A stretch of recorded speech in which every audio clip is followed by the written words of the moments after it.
Praise the lord, హల్లెలూయా. దేవుని పరిశుద్ధ నామానికి స్తుతి కలుగునుగాక. ఆమెన్. ఉదయకాలపు మన్నా అనే ఈ కార్యక్రమాన్ని చూస్తున్న మీ అందరికీ ప్రభు పేరిట వందనాలు తెలియచేస్తూ ఉన్నాం. మీ అందరికీ స్వాతంత్ర దినోత్సవ శుభాకాంక్షల్ని తెలియచేస్తూ ఉన్నాం. పరిశుద్ధ గ్రంథంలో నుంచి ఒక వాక్య భాగాన్ని మనం ధ్యానం చేసుకుందాం. మార్కు సువార్త 11వ అధ్యాయం 2-3 వచనాల్ని మనం చదువుకుందాం.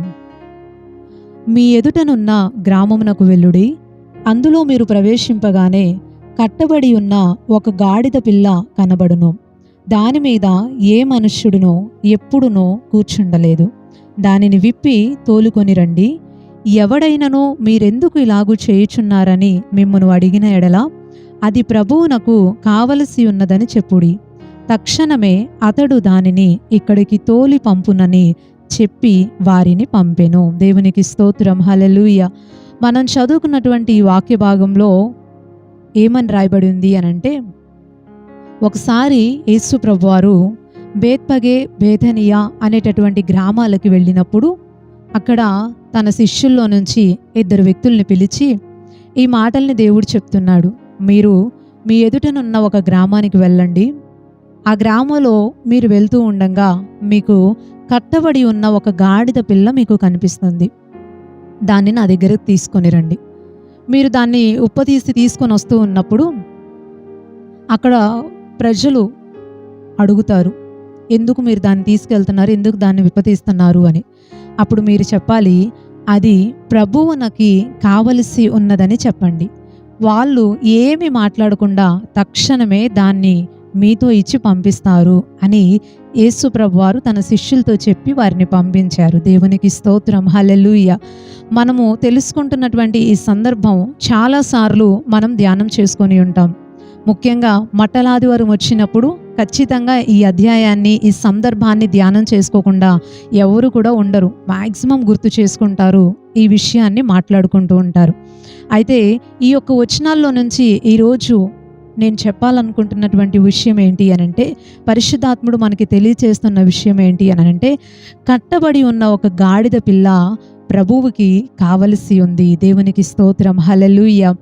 ఇంతకీ అది ఎందుకు ప్రభువుకి కావాలి అనంటే, దేవుని యొక్క ఆలోచన ఏంటి అంటే, చెప్పబడిన ప్రవచనం నెరవేర్చబడినట్లుగా ఆ గాడిద పిల్లని తీసుకొని వచ్చి ఆ గాడిద పిల్ల మీద యేసు ప్రభువారు కూర్చొని ఆ యెరూషలేము ప్రాంగణం అంతా కూడా తిరుగుతారు అనేది ఒక ప్రవచనం.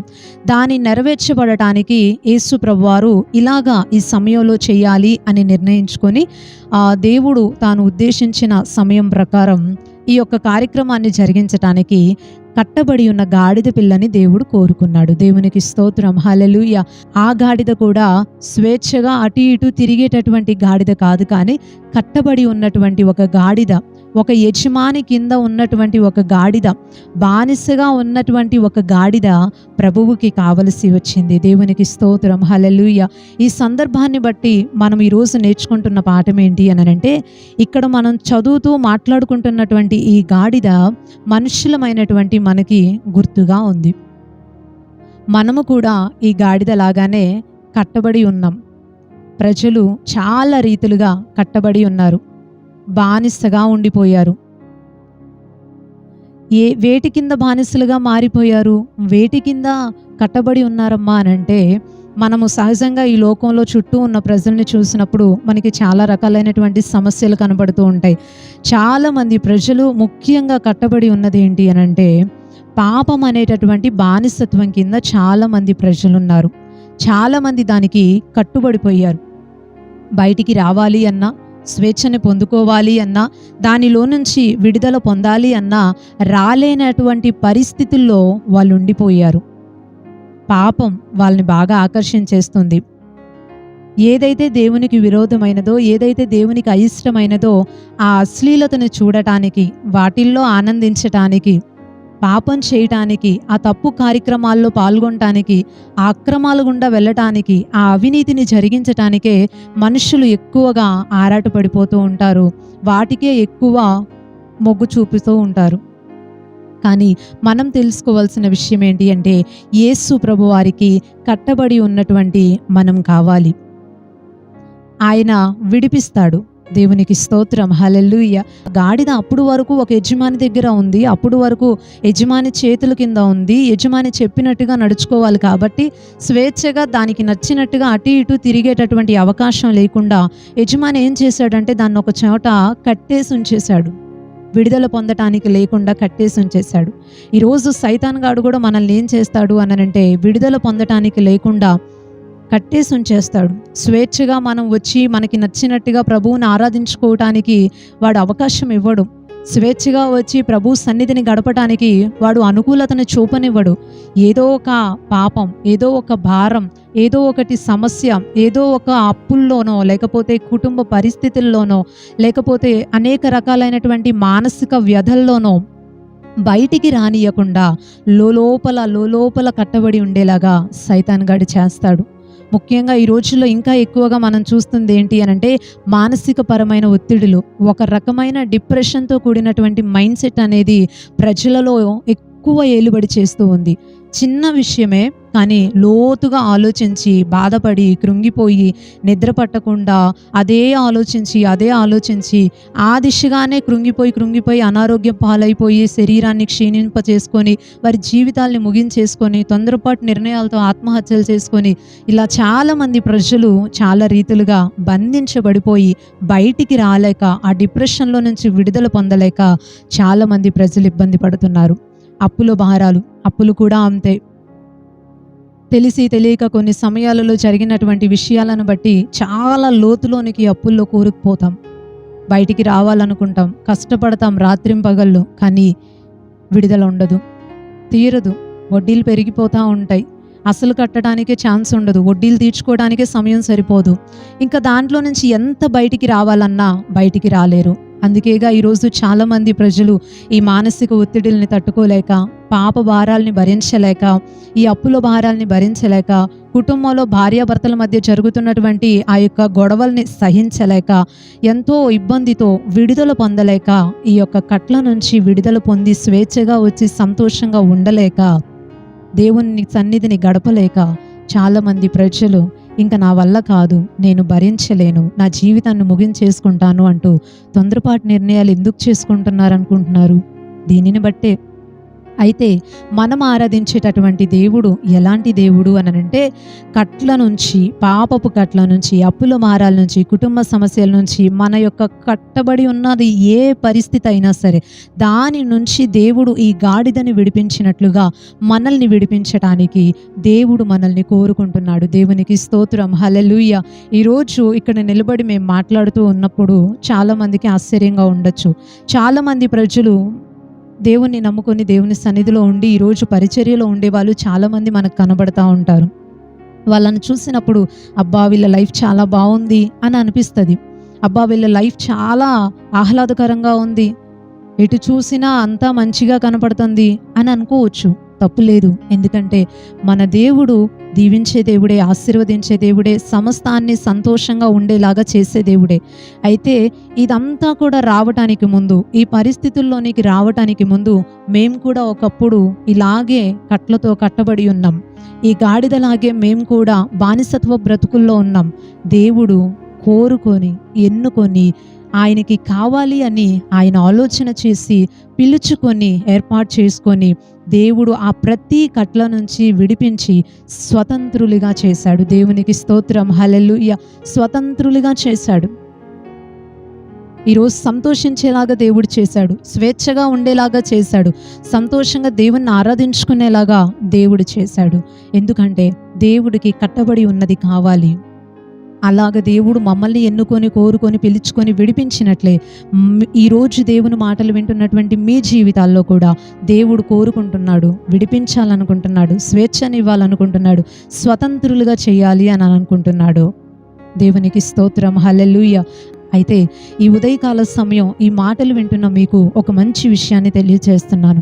నేను చెప్పిన రీతిగా మీరు కనుక అలాంటి కట్లతో బంధించబడిపోయి బాధతో జీవితాన్ని ముందుకు తీసుకెళ్తున్నట్లయితే మనం ఆరాధిస్తున్నటువంటి దేవుడు మీకు స్వాతంత్రాన్ని ఇవ్వటానికి, విడుదలని అనుగ్రహించటానికి మనల్ని కోరుకుంటూ ఉన్నాడు. ఆయనకి మనం కావాలట. దేవునికి స్తోత్రం, హల్లెలూయా. ప్రతి వ్యక్తి కూడా దేవునికి కావాలి. ఈ గాడిదని విడిపించి తీసుకొని వచ్చిన తరువాత యేసు ప్రభువారు ఏం చేశారో తెలుసా అండి? ఆ గాడిద పైన కూర్చొని ప్రయాణం చేశారు. అప్పుడు వరకు ఆ గాడిద బురదలో ఉండుంటది, మట్టిగా ఉండుంటది. ఇబ్బందికరమైన పరిస్థితుల్లో అందరూ చేదరించుకునేలాగా, అందరూ కూడా అసహించుకునేలాగా, అవసరానికి యూజ్ చేసుకొని మళ్ళీ తిరిగి వెళ్ళి అక్కడ కట్టేసేటట్టుగా అది వాడబడి ఉంటుంది. కానీ ఎప్పుడైతే యేసు ప్రభువారు దాని మీద కూర్చున్నారో ఇక అందరూ కూడా కొత్త బట్టలు తీసుకొచ్చి ఆ గాడిద మీద వేశారు. ఆ గాడిద నడిచే స్థలంలో కొత్త బట్టలు పరిచారు. చుట్టూ ఉన్నటువంటి ప్రజలు మట్టలు తీసుకువచ్చి ఆకులతో, మట్టలతో, పువ్వులతో అలాగ ఊపుతూ జయము జయము, హోసన్నా హోసన్నా అంటూ దేవుణ్ణి గణపరుస్తూ ఉంటే ఈ గాడిద కనిపించుంటది. ఇన్ని రోజులు నేనున్నటువంటి పరిస్థితి ఏంటి, నేనున్నటువంటి ఆ దుర్వాసనమయమైనటువంటి పరిస్థితి ఏంటి, ఈరోజు యేసు ప్రభు నా మీద కూర్చోవటాన్ని బట్టి అందరూ కూడా గణపరుస్తున్నారు.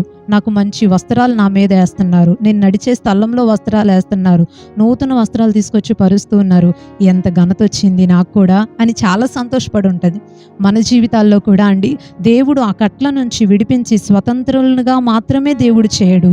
ఆయన మన మీద కూర్చుంటాడు, మనలో ఉంటాడు, మనల్ని నడిపిస్తాడు, మనల్ని ముందుకు తీసుకువెళ్తాడు. ఆయన్ని కలిగి మనం ముందుకెళ్ళినప్పుడు ప్రజలందరూ కూడా మనల్ని బట్టి ప్రభువుని ఘనపరిచేటట్లుగా మన జీవితాల్ని దేవుడు సమస్త విషయాల్లో ఆశీర్వదిస్తాడు. మానసిక వేద పోతుంది, అప్పుల భారం పోతుంది, పాప భారం పోతుంది. మనం ఏదైతే మాట్లాడుకున్నామో సమస్త విషయాల్లో దేవుడు విడుదల అనుగ్రహించినప్పుడు ఇంకా మనం నీట్గా, పవిత్రంగా, పరిశుద్ధంగా మారిపోతాం. యేసయ్య వచ్చేసాడు కదా, నీట్గా మారిపోతాం. మనల్ని బట్టి దేవుడు గణపరచబడేలాగా మన జీవితం మారిపోతుంది. ఈ ఉదయకాల సమయం ఏంటి నా జీవితం అనే ప్రశ్నతో, బాధతో కృంగిపోతూ ఉన్నట్లయితే మీకు మంచి మాట చెప్తున్నాను. నీవు కట్టుబడి ఉన్నట్లయితే దేవుడికి నీవు కావాలి. నిన్ను విడిపించి స్వతంత్రులుగా చేసే శక్తి దేవునికి మాత్రమే ఉంది. అది ఏ రకమైన సమస్య అయినా, ఏ రకమైన ఇబ్బంది అయినా ప్రతి దాని నుండి దేవుడు విడిపిస్తాడు. ఆ గాడిదకి స్వతంత్రత ఇచ్చినట్టు మనకు కూడా స్వతంత్రతనిస్తాడు. ఆ గాడిద మీద కూర్చొని యేసయ్య ప్రయాణం చేసినట్టు మనలో ఆయన నుండి ప్రయాణం చేస్తాడు. చుట్టూ ఉన్న వాళ్ళు ఘనపరిచినట్లుగా మనలో ఆయన ఉన్నాడు కాబట్టి దేవుని ద్వారా మనము కూడా ఘనపరచబడతాం, దీవించబడతాం, ఆశీర్వాదకరంగా మార్చబడతాం. సంతోషం వస్తుంది, సమాధానం వస్తుంది, ఆరోగ్యం వస్తుంది, ఆ నెమ్మది కలుగుతుంది, ఆ ఒత్తిడంతా పోతుంది.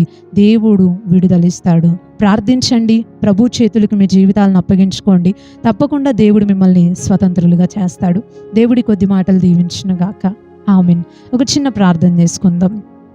పరిశుద్ధుడు అయిన తండ్రి, ప్రేమ కలిగిన ప్రభువా, ఈ ఉదయకాల సమయం కట్టబడి ఉన్నటువంటి గాడిదను మీరు కోరుకున్న విషయాన్ని గుర్తు చేసుకుంటూ మా జీవితాల్లో మేము కట్టబడి ఉన్నటువంటి పరిస్థితుల నుంచి మమ్మల్ని విడిపించటానికి మీరు మమ్మల్ని కోరుకున్నారని, మేము మీకు కావలసి ఉన్నామని నీ మాటల ద్వారా తెలుసుకొని సంతోషిస్తూ ఉన్నామయ్యా.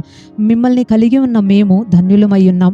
మీరు లేక చాలామంది ప్రజలు కట్టబడిన స్థితిలోనే ఉండి చాలా రీతిలుగా ఇబ్బంది పడుతూ ఉన్నారు. వారందరికీ ఈ యొక్క మంచి రోజున స్వతంత్రత కలుగును గాక అని ప్రార్థిస్తున్నాం. విడుదల కలుగును గాక అని ప్రార్థిస్తున్నాం. స్వేచ్ఛగా ప్రతి ఒక్క వ్యక్తి కూడా మార్చబడినట్లుగా వారిని నీవు కోరుకుంటున్నావనే విషయాన్ని తెలుసుకొని నీ దగ్గరికి వచ్చేవారిగా మీరు చేయండి. మీరు దీవించి ఆశీర్వదించి ప్రతి వ్యక్తిని కూడా తండ్రి స్వతంత్రుల్నిగా చేసి మిమ్మల్ని కలిగిన వారికి కలిగే ఘనత, సంతోషాల్ని అనుగ్రహించమని వేడుకుంటూ నజరేయుడును శక్తి కలిగిన యేసుక్రీస్తు వారి శ్రేష్టమైన నామములో ఈ ప్రార్థన అడిగి వేడుకుంటున్నాం పరమ తండ్రి. ఆమేన్, ఆమేన్. అందరికీ ప్రైజ్ ది లార్డ్ అండి. మరలా తిరిగి రేపు ఉదయకాల సమయం మనందరం కూడా దేవుని యొక్క వాక్యాన్ని విని దీవించబడదాం. ఉదయకాలపు మన్నా అనే ఈ కార్యక్రమాన్ని తప్పకుండా చూడండి, నలుగురికి తెలియచేయండి. దేవుని మాటలు వినిపించడం ద్వారా కలిగే దీవెన మీకు కూడా తప్పకుండా కలుగుతుంది.